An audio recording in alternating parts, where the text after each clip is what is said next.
Is this word for you? The Spirit wants you to know you have to stay on your job.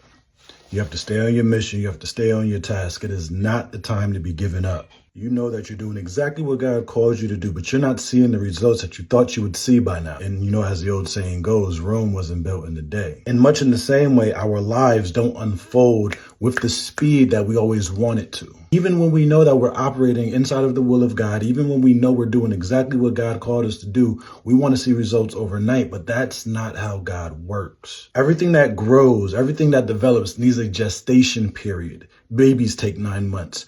Plants and seeds have their certain amount of time that they are in the ground before they emerge and produce the fruit that they are. So now is not the time to be giving up just because you don't see what you thought you would see by now. God wants you to know, stay on your job. Stay in the task. It is going to be blessed, but you have to stick with it. You remember Joseph in Genesis, right? He had a dream that his family would bow down to him, right? That he would rule over them. It was years before that dream came to fruition. In the meantime, though, he was thrown in the pit, he was sold into slavery, and then he was thrown in prison. All of that occurred before the promise came. And you think because you showed up for 3 days that constitutes you winning everything right away. God is testing your faithfulness.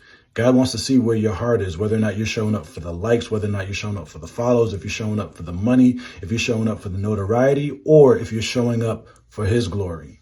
If you're showing up because this is what you've been created for. So like I said, I don't know if this is for you. It very well might be, it might not be. But hey, if this is for you, stick with it.